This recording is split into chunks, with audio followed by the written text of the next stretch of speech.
welcome to this episode of Everyday Moodlings. I'm your host, Jeree Parks, and in this episode, we are going to actually be talking about letter stamps. So let me give you a little setup here. So last week, Shirley talked about sticker letters and some things to do with them, and she said, you know, she's kind of a sticker snob except for letter stickers. So this week, as we continue to explore letter and or alphabet and number options, I have talked about in the blog post, and if you're watching this on YouTube or in the newsletter, there will be a link to the blog so you can read about it.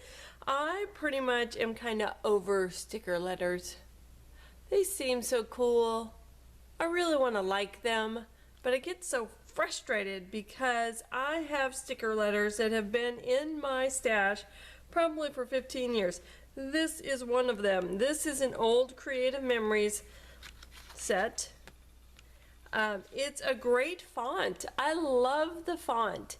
The problem is you start using some of the letters and then you get to the point where you're having a harder and harder time doing a full title because there aren't enough letters left. And this one actually has quite a number of letters, but still I'm going to struggle because it's just missing just the right amount to annoy me. So I've kind of given up buying sticker letters. There's a one set that I really love that I'll probably continue to buy. That is this little set by Me and My Big Ideas.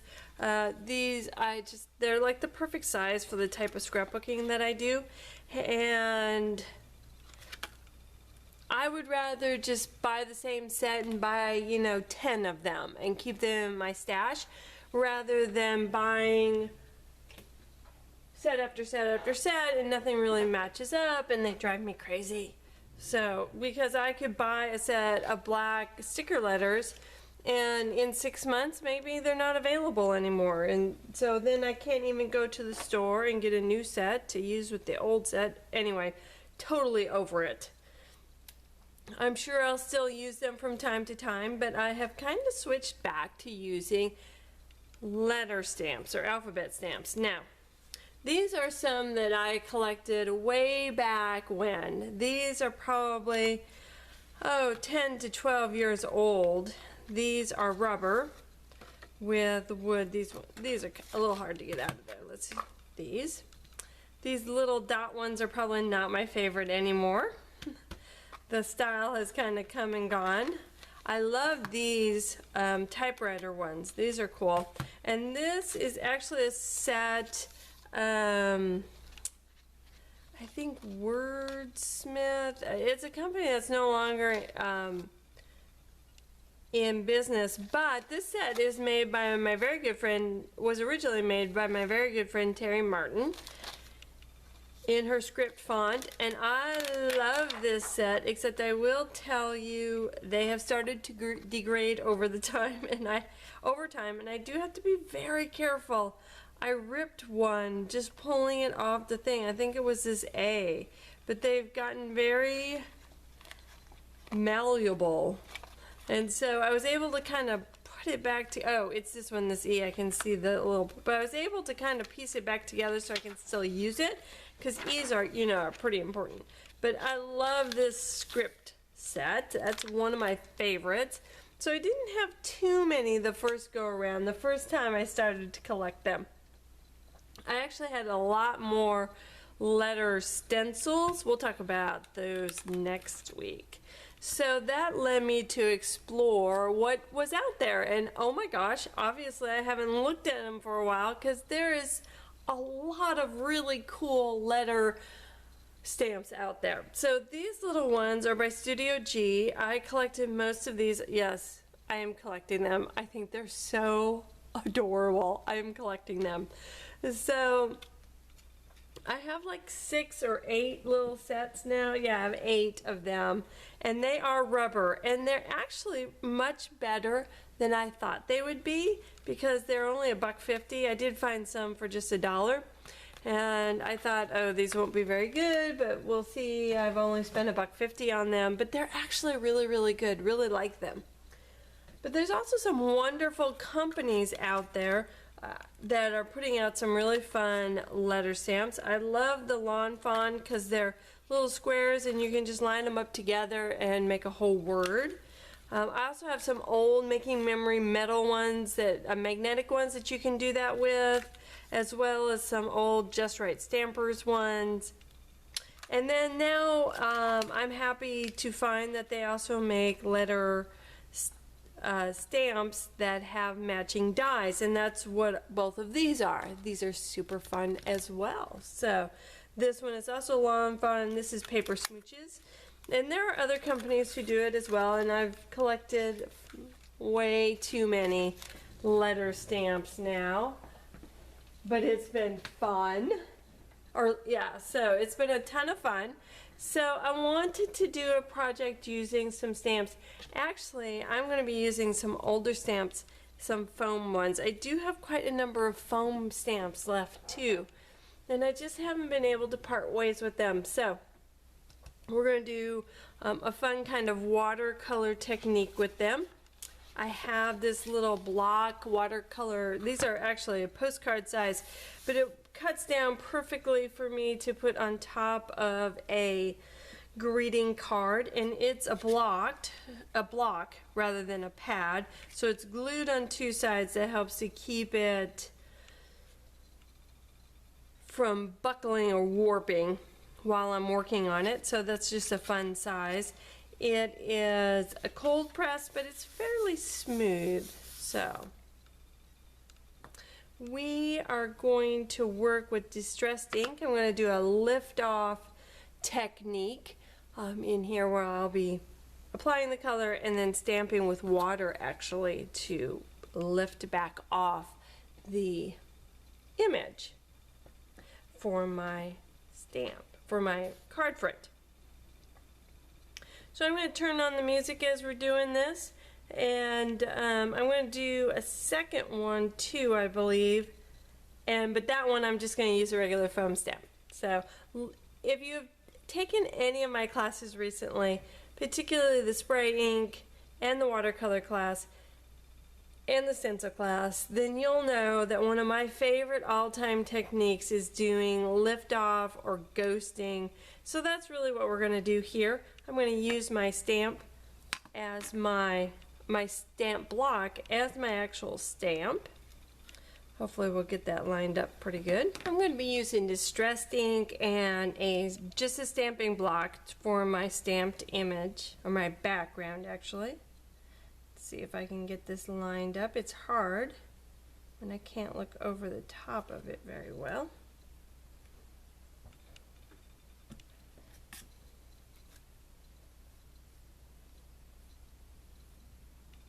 And I'm just going to blend it in here.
my first one, and it was a very light lift. So I went back and re-emphasized it with just a marker and a clear wink of Stella brush. Love these things. Love, love, love them. So that's the one using letter stamps.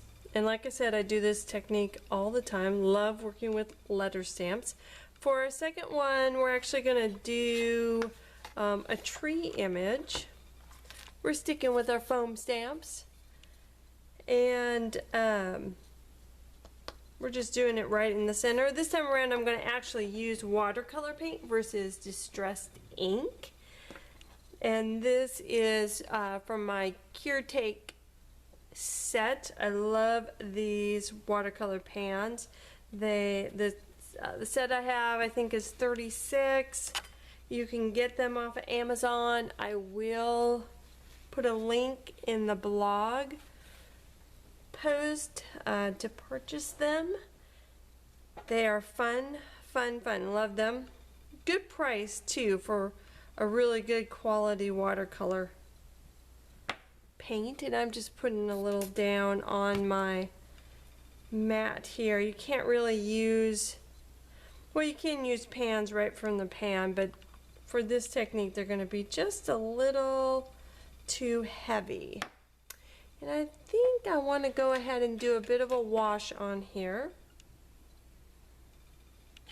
so that I can control where my paint is going. So I'm just going to put down, I want to do wet on wet. So if all this is new to you, check out my watercolor class. There. We talk about these things and a whole lot more.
So there's my trees. Again, a very light image, which actually allows for a lot of fun. It allows me to see the image, do some detail work on it. I probably could have just drew the trees on, but I'm not very good at drawing. So even a little stick tree, I'm not very good. So this is a good way for me to see the image, add some highlights to it, and create a really unique looking card. So that's one way to use letter stamps. Oh my gosh, there are a million ways to use letter stamps. I mostly use them for titles and journaling and journal cards and other little fun projects with them, and in my tag art as well. I use them a lot on the tag art. So if you have any questions about any of the projects I used here, please be sure to let me know. I'm always happy to help.